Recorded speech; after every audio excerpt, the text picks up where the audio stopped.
First ever factory outlet Mukunda jewellery KPHB Kothapet Khammam Somajiguda Hanamkonda. అందరికీ నమస్కారం. నా పేరు మాధురి. మాఘమాసం అంటేనే అత్యంత పుణ్యాలు ఒసగే మాసం. మరి ఈ మాఘమాసంలో రథ సప్తమికి చాలా ప్రాముఖ్యత ఉంటుంది. అసలు రథ సప్తమి యొక్క ప్రాముఖ్యత ఏంటి?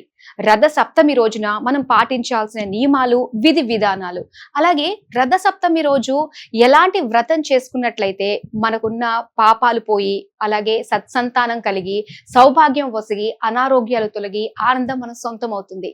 ఇలాంటి ఎన్నో ముఖ్యమైన విషయాలు తెలియజేయడానికి మనతో పాటు ఉన్నారు ప్రముఖ జ్యోతిష్యులు నందిబట్ల శ్రీహరి శర్మ గారు. మరి గురువు గారిని అడిగి దీనికి సంబంధించి బోల్డ్ అనే విషయాలు మనం తెలుసుకుందాం. నమస్కారం గురువు గారు. వాగర్థావివ సంపృక్తౌ వాగర్థ ప్రతిపత్తయే జగతః పితరౌ వందే పార్వతీ పరమేశ్వరౌ. సదాశివసమారంభాం శంకరాచార్య మధ్యమాం అస్మదాచార్య పర్యంతం వందే గురు పరంపరాం. ఆదిత్యాయ చ సోమాయ మంగళాయ బుధాయ చ గురు శుక్ర శనిభ్యశ్చ రాహవే కేతవే నమః.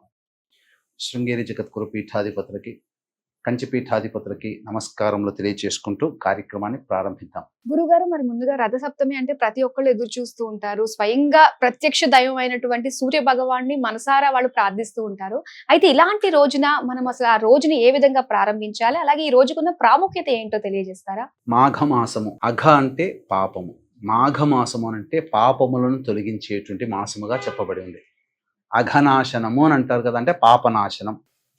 అనఘాదేవి అని అంటారు, అంటే అమ్మవారు ఏంటి, పాపాలని కలిగేస్తుంది. అనఘాదేవి దత్తాత్రేయుని యొక్క సంబంధించినవి. అలాగే ఈ మాఘమాసంలో మనము సకల పాపాలు అని అంటే, ఇప్పుడు మనం ఏదైతే సమస్యలు ఎదుర్కొంటున్నామో, ప్రధానంగా జటిలమైన సమస్యలు కావచ్చు, మన సంకల్పాలు నెరవేరకపోవడం కావచ్చు, అవన్నీ కూడా గత జన్మ కర్మ దోషాలు. ఈ జన్మలలో చేసినటువంటి, తెలిసి తెలియకుండా చేసినటువంటి పాపాలు కూడా ఉంటాయి. మనిషి ప్రతి మానవుడు చేస్తాడు. అటువంటి గత జన్మ పాపములు ఈ జన్మలలో రహస్యకృత, జ్ఞానకృత, అజ్ఞానకృత పాపములు ఏవైతే ఉన్నాయో అవన్నీ తొలగిపోవడం కోసం మాఘమాసంలో రథసప్తమి రోజుననే కొన్ని నియమాలు పాటించాలి. స్నానాది కార్యక్రమాలు, దానాది కార్యక్రమాలు, పూజాది కార్యక్రమాలు ఎవరికి వారు వాళ్ళ ఇంట్లో చేసుకోవచ్చునమ్మా. అయితే ముఖ్యంగా ఈ మాఘమాసంలో రథసప్తమి యొక్క విశిష్టత ఏమిటంటే, రథసప్తమి అని అంటే మనకు అందరికీ బాగా తెలిసిందే సూర్యుని యొక్క జన్మదినం. వసంత పంచమి, సరస్వతి జన్మదినం ఎలాగో తర్వాత వచ్చే సూర్యుని జన్మదినం రథసప్తమి. అయితే ఇక్కడ ఒక విషయం మీకు తెలియచేస్తానమ్మా. ఈ సూర్యుడు ఎవరి సంతానము? కశ్యప ప్రజాపతి అదితిల యొక్క సంతానం. ఎక్కడ జరిగింది? సుమేరు పర్వతం దగ్గర ఈ యొక్క నారాయణుడు, సూర్యనారాయణుడు అంటే సూర్యుని యొక్క జన్మ జరిగింది. ఇప్పుడు ఎక్కడుందో తెలుసా ఆ ప్రదేశము? అది ప్రస్తుతం ప్రపంచంలో జపాన్లో ఉంది. సుమేరు పర్వతాలు అని అంటారు. అక్కడ మేరు పర్వతం. అట్లా ఆ విధంగా అక్కడ జననం జరిగింది కాబట్టి ప్రపంచం మొత్తంలో కూడా మీకు మొట్టమొదటి సూర్యుడు ఉదయించే ప్రదేశం జపానే.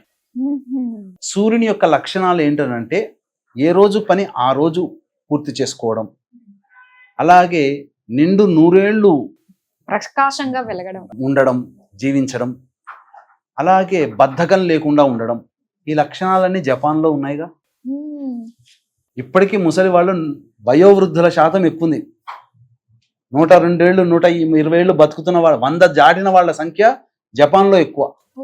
ప్రపంచం మొత్తంలో చూసుకుంటే వాళ్ళందుకే ఎప్పటి పని అప్పుడు పూర్తి చేస్తారు. అంత అణుబాంబులు వచ్చినా వాళ్ళు నిలదొక్కుని ప్రపంచంలో 2వ ఆర్థిక శక్తిగా ఎదిగారు. మరి అంతటి అంటే ఆ సూర్యుని యొక్క లక్షణాలు వాళ్ళలో ఉన్నాయి. అంటే సూర్యుడు ఉదయిస్తాడు. మొట్టమొదటి సూర్యోదయం ప్రపంచంలో జపాన్లో. కానీ సూర్యుని జన్మ ఆ జపాన్ దీవుల్లో జరిగింది. అయితే ఇక్కడ ఈ రథసప్తమి రోజున ప్రధానంగా అనేక విషయాలు మనం వ్రతాలు, నియమాలు, స్నానాలు అనేటువంటివి ఆచరించాలమ్మా. అయితే ముఖ్యంగా స్నానాలు అని చెప్పేసి అన్నారు కాబట్టి, సో అంటే ఆ రోజు పర్టికులర్ గా విధి విధానం ఏమన్నా ఉంటుందంటారా స్నానాధికాలకి?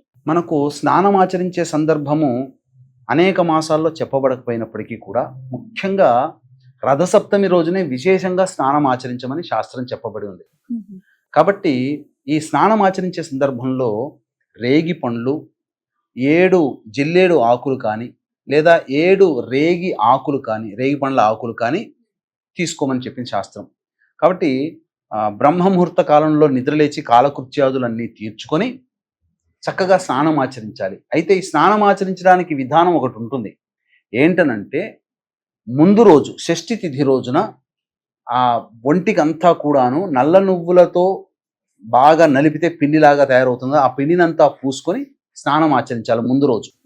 ఆ తదనంతరం బ్రహ్మముహూర్త కాలంలో నిద్రలేచి స్నానం కాలకృత్యాదులు తీర్చుకొని అరుణోదయం అంటే ఆకాశంలో ఎర్రటి తివాచి పరిచినట్టుగా ఉంటుంది. ఆ అరుణోదయ కాలంలో 7 జిల్లేడు ఆకులు లేదా 7 రేగి ఆకులు అన్నాను కదమ్మా, 3 జిల్లేడు ఆకులు తల మీద, 2 జిల్లేడు ఆకులు ఒక భుజం మీద, ఇంకో 2 జిల్లేడు ఆకులు ఇంకో భుజం మీద, మొత్తం కలిపితే 7 లేదా రేగి ఆకులని తీసుకోవచ్చు. వాటి మీద రేగి పండ్లు పెట్టుకొని స్నానం ఆచరించాలి. ఎందుకనంటే సూర్య శక్తిని గ్రహించేది రేగి పండ్లు. అందుకే పిల్లలకి సంక్రాంతి రోజున భోగి పండ్లు పోస్తారు. ఆ శక్తి ద్వారా ఆరోగ్య సమస్యలు అనేటువంటివి, అనారోగ్యం ఏమన్నా తిరిగిపోతాయి. ఆ స్నానం ఆచరించేటప్పుడు ఏమనుకోవాలంటే, ఓ సూర్యదేవ, 7 జన్మలలో నేను చేసినటువంటి పాపములు ఏవైతే ఉన్నాయో ఆ పాపములన్నీ నశించిపోవాలి. ఈ జన్మలలో నాకు బుద్ధి వచ్చింది, ఇక ఈ రోజు నుంచి నేను ఏ తప్పు చేయను.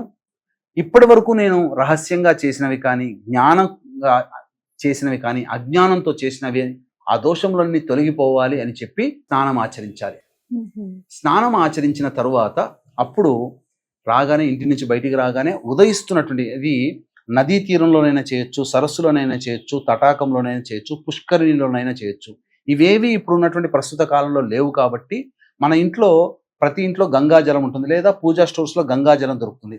ఆ నీళ్లు బకెట్లో వేసుకొని ఆ నీళ్లతో స్నానం ఆచరించాలి. ఆచరించగానే చక్కగా ఉదయిస్తున్నటువంటి సూర్యుడికి ఒకసారి నమస్కారం చేసుకొని 6 సార్లు అర్ఘ్యం ఇవ్వాలి. ఇచ్చి సూర్యాష్టకం 6 సార్లు పారాయణం చేయాలమ్మా. ఆ తదనంతరం చక్కగా తులసి చెట్టు దగ్గర అష్టదళ పద్మం వేసి పసుపు, కుంకుమ, అక్షతలు, పుష్పాలు పెట్టి అక్కడ ఆ యొక్క చిక్కుడు కాయ గింజలతో మరియు చిక్కుడు ఆకులతో ఒక రథాన్ని చేయాలి. ఇవేవీ చేయలేనటువంటి వాళ్ళు ఒక పీట లాంటిది ఏర్పరిచి ఆ పీట ప్లేస్లో, ఆ పీటలో తమలపాకులు పెట్టి, 3 తమలపాకులు పెట్టి ఆ యొక్క పీట మీద కానీ లేదా రథంలోనైనా కానీ సూర్యుడు 7 రథాలతో ఉన్నటువంటిది, అలాగే రథసారథి అనూరుడు, సూర్యుడు ఉన్నటువంటి వెండి రూపు జ్యువెలరీ షాప్లో 100-150 ఇస్తే ఇస్తారు.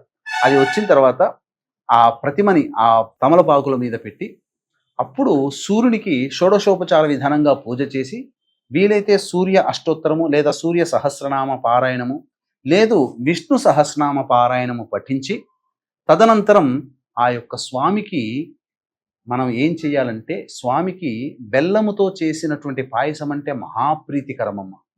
ఆ బెల్లంతో చేసినటువంటి పాయసాన్ని చిక్కుడు ఆకుల దొంతరలో ఆ పాయసాన్ని పెట్టి ఉదయిస్తున్నటువంటి సూర్యునికి చూపించి అక్కడ కింద పెట్టి నైవేద్యం పెట్టాలి. ఆ తదనంతరం ఆ ప్రసాదాన్ని అందరు సభ్యులు, కుటుంబ సభ్యులందరూ తీసుకోవాలి.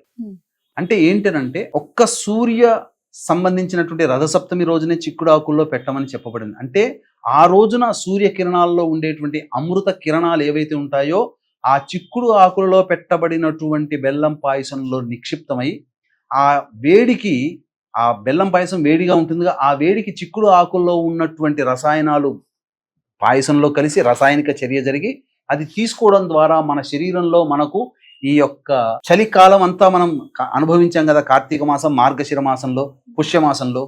ఈ అనుభవించినప్పుడు శరీరంలో ఒక రకమైనటువంటి పంగుత్వము అంటే కృషించిపోవడం జరుగుతుంది. శరీరంలో మనకు తెలియకుండా బ్యాక్టీరియాలు ఉండిపోతాయి, అవన్నీ కూడా నశించిపోతాయి. తరువాత నుంచి ఎండాకాలం ప్రారంభమవుతుంది కదా, శరీరం పుష్టిగా తయారవ్వడానికి మన శరీరం సిద్ధంగా ఉంటుందని దీని యొక్క శాస్త్రీయ సాంకేతికంగా చెప్పవచ్చు. మరి ప్రతి దానికి శాస్త్రీయంగా ఒక రీజన్ ఖచ్చితంగా ఉండి తీరుతుందండి మనం చేసే విధి విధానాల్లో.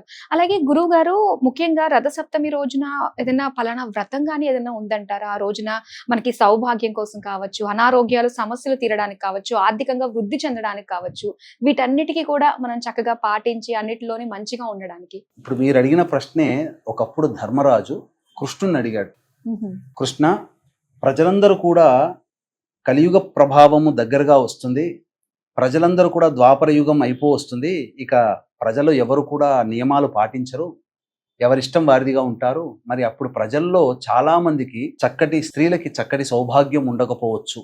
సంతానం కలగకుండా ఇబ్బంది పడుతుండవచ్చు, ధనపరమైన సమస్యలు ఇబ్బందులు పడుతుండవచ్చు, ఉద్యోగపరంగా వ్యాపారపరంగా వృత్తిపరంగా సమస్యలు వస్తాయేమో, అలాగే వివాహం కాని అబ్బాయిలు అమ్మాయిలు ఎక్కువగా ఉంటారేమో, వివాహమైన దాంపత్య సమస్యలు ఈ కలి ప్రభావంలో ఇప్పుడు చెప్పబడినటువంటి అన్ని రకాల సమస్యలు ఉంటాయేమో. కాబట్టి ఈ యొక్క సమస్యల నుంచి బయటపడాలంటే కలియుగంలో, ఇప్పుడు ద్వాపరయుగంలో ఎలాగో ఉన్నాం, కానీ కలియుగంలోనైనా కానీ మనుషులు ఆనందంగా ఉండాలంటే ఏమైనా వ్రతం ఉందా అని చెప్పి కృష్ణుడిని ధర్మరాజు అడుగుతాడు. అప్పుడు కృష్ణుడు చాలా సంతోషిస్తాడు. ప్రజలని కన్నబిడ్డలాగా పరిపాలించే రాజులాగా నువ్వు అడిగావయ్యా, ద్వాపరయుగం నీతో పోతుంది, కానీ నువ్వు భవిష్యత్తులో వచ్చే కలియుగంలో జన్మించే మనుషుల కోసం కూడా నువ్వు అడిగావు, చాలా గొప్పవాడివి నువ్వు, కాబట్టి తప్పకుండా తెలియచేస్తానని చెప్పి సాక్షాత్తు కృష్ణుడే ఒక చక్కటి వ్రత విధానాన్ని తెలియచేశాడమ్మా. అది మనము ఈ రథసప్తమి రోజుననే చెయ్యాలి. ఏంటా విధానం అంటే తెలుసుకునే ముందు వీక్షించేటువంటి ప్రేక్షకులకి గమనిక, ఈ ఫిబ్రవరి 12వ తారీఖు రోజున మాఘ పౌర్ణమి సందర్భంగా 144 ఏళ్లకు ఒకసారి వచ్చేటువంటి మహాకుంభమేళాలో త్రివేణి సంగమం ప్రయాగరాజ్ క్షేత్రంలో జాతకరీత్యా కలుగు విద్య, వివాహ, ఉద్యోగ, దాంపత్య, సంతాన, అనారోగ్య సమస్యల నివారణకి, అలాగే ఇప్పుడు సమస్యలు ఎదుర్కొంటున్నామంటే అవి గత జన్మ కర్మదోషాలు కావున గత జన్మ కర్మదోష నివారణ హోమాలు, మరియు ఈ 2025వ సంవత్సరం మొత్తం కూడా 12 రాశుల వారిని శని బాధించుతాడు, శని వలన సమస్యలు పెరుగుతాయి కావున శని దోష నివారణ హోమాలు పర్ హెడ్ 2100 రూపాయలకి చేయించడం జరుగుతుంది. అలాగే మనం పుష్కరాల్లో ఏ విధంగానైతే పిండ ప్రదాన తర్పణాది కార్యక్రమాలు చేస్తామో కుంభమేళాలో కూడా అలాగే చేయాలి. కావున భర్త వైపు 3 తరాలు, భార్య వైపు 3 తరాల్లో మరణించిన వారి ఆత్మతృప్తి కోసం బ్రాహ్మణుణ్ణి కర్తగా పెట్టి 13వ తారీఖు రోజున మఖా నక్షత్రం పితృదేవతా నక్షత్రం ఉంది, ఆ రోజున పిండ ప్రదాన తర్పణాది కార్యక్రమాలు చేయించడం జరుగుతుంది. అవకాశం ఉన్న వాళ్ళు కార్యక్రమ అనంతరం వీటి వివరాలు కూడా తెలుసుకొని గోత్రనామాలు నమోదు చేసుకోవచ్చు. ఇప్పుడు పరిస్థితులు అనుకూలంగా లేవు, ఆ రోజున 12వ తారీఖు రోజున అనుకూలిస్తే ఖచ్చితంగా ప్రయాగ క్షేత్రంలో చేయించడం జరుగుతుంది. ఒకవేళ అనుకూలించకపోతే కాశీ క్షేత్రంలో ఈ కార్యక్రమాలు చేయించడం జరుగుతుందని గమనించగలరు. ఏమా వ్రతము? ఆ వ్రతం పేరు ఏమిటంటే అచలా సప్తమి వ్రతము అని అంటారు. పూర్వము సగర చక్రవర్తి అనేటువంటి ఇక్ష్వాకు అనగా సూర్యవంశపు రాజు, రాముడి వంశంలో ఉన్నవాడు. ఆ సగర చక్రవర్తి దగ్గర ఇందుమతి అనే ఒక నాట్యకత్తె ఉండేది. ఆమె రాజు ద్వారా అభిమానం ద్వారా అనేక బహుమానాలు పొందింది, చాలా ధనవంతురాలైంది. ఒకరోజు ఈ విధంగా ఉజ్జయిని నగరంలో సంచరిస్తూ ఉంటుంటే అనారోగ్యంతో బాధపడుతున్నటువంటి వాళ్ళు, ధనపరమైన సమస్యలతో బాధపడి ఇల్లు వాకిలి లేని వాళ్ళు, కూడు గుడ్డ లేని వాళ్ళు, అలాగే వివాహం కాకుండా ఇబ్బంది పడుతున్నటువంటి వాళ్ళు, వివాహమైన దాంపత్యంలో ఉండి దాంపత్యంలో ఇరువురు కొట్లాడుకుంటున్నటువంటి వాళ్ళు, అలాగే ఆర్థికపరమైన సమస్యలతో, ఉద్యోగపరమైన సమస్యలతో బాధపడేటువంటి వాళ్ళందరినీ చూసిన తర్వాత వీళ్ళందరికీ కూడా నేను బాగున్నాను, నా జీవితమే అనుకుంటే ఇంకా దౌర్భాగ్యంగా వీళ్ళున్నారు, వీళ్ళకందరికీ కూడా మంచి జరగాలంటే అన్నిటికంటే ముఖ్యంగా శివానుగ్రహం కలిగితే ఈ సమస్యలన్నీ ఉండవు కదా అని చెప్పి ఆమె ఎవరిని అడగాలని చెప్పి ఆ క్షిప్రా నదీ తీరం దగ్గర వెళుతూ ఉంటుంటే వశిష్ఠ మహాముని దగ్గరికి వెళుతుంది. వశిష్ఠ మహాముని దగ్గరికి అడిగినప్పుడు ఆయన చాలా సంతోషించి, ఒక వ్రత విధానం ఉందమ్మా, ఆ వ్రత విధానం ఆచరించడం వల్ల నీకు కూడా శివ సాయుధ్యం కలుగుతుంది అని చెప్పడం చేత ఆమె వశిష్ఠుని యొక్క సూచన మేరకు ఈ ప్రయాగ క్షేత్రంలో, కాశీ క్షేత్రంలో ఈ వ్రతాన్ని ఆచరించింది. ఏం చేయాలి ఆ రోజునంటే, నెత్తి మీద ఒక దీపారాధన చిన్నది పెట్టుకొని తటాకంలో కానీ, సరస్సులో కానీ, చెరువులో కానీ చేయాలి. లేదు అటువంటి అవకాశం ఇప్పుడు మన ఇంట్లో ఉండదు కాబట్టి స్నానం ఆచరిస్తూ 7 జన్మలలో చేసినటువంటి పాపమంతా కూడా నశించిపోవాలని చెప్పి సూర్యోదయం కంటే ముందే ఆకాశం ఎర్రగా ఉండేటువంటి సమయంలో స్నానం ఆచరించాలి. ఇంట్లోనైనా చేయవచ్చు, బకెట్లో గంగ కలుపుకొని, గంగ తెచ్చుకొని, లేదు నదీ తీరంలోనైనా చేయవచ్చు. చేసి మనకి గంగేచ యమునేచ అని చెప్పేసి గంగేచ యమునే కృష్ణ గోదావరి సరస్వతి నర్మదే సింధు కావేరి జలేస్మిన్ సన్నిధిం కురు కావేరీ తుంగ భద్రాచ కృష్ణవేణీ చ గౌతమి భాగీరథీ చ విఖ్యాతా పంచగంగా ప్రకీర్తితా అనే శ్లోకాన్ని కూడా, లేదా 7 నదులని కూడా, 7 నదులని కూడా తలుచుకొని స్నానం ఆచరిస్తే ఆ నదుల్లో స్నానం ఆచరించిన ఫలితం దక్కుతుంది. కాబట్టి ఆ విధంగా చేసిన తర్వాత అప్పుడు వటవృక్షం కింద కానీ, అశ్వత్థ వృక్షం మర్రి చెట్టు కానీ, లేదా ఈ రావి చెట్టు దగ్గరకైనా కానీ కూర్చొని తూర్పు వైపు ఫేస్ పెట్టి చక్కగా, లేదా ఇంట్లో తులసి చెట్టు దగ్గరనైనా కానీ పెట్టి అష్టదళ పద్మము వేసి మధ్యలో పసుపు కుంకుమ పుష్పములు వేసి ఆ మధ్యలో రాగి చెంబు పెట్టి రాగి చెంబు నిండా బియ్యం వేసి అప్పుడు ఆ నిండిపోయిన ఉంటుంది కదా, అప్పుడు దానిపైన 3 తమలపాకులు పెట్టి ఆ ఈనెలు మన వైపు ఉండాలి, తోక ఉంటుంది కదా అది అటువైపు ఉండాలి, తూర్పు వైపున ఉండాలి.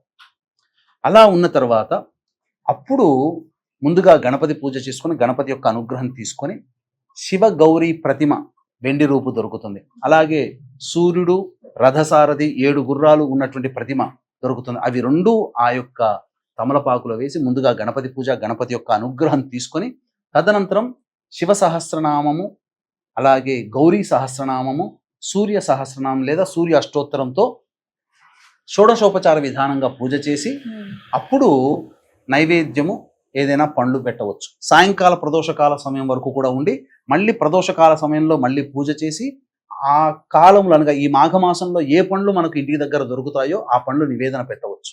తదనంతరం మళ్ళీ ఆ రోజంతా ఉపవాసం ఉండవచ్చు, పాలు పండ్లు తినవచ్చు.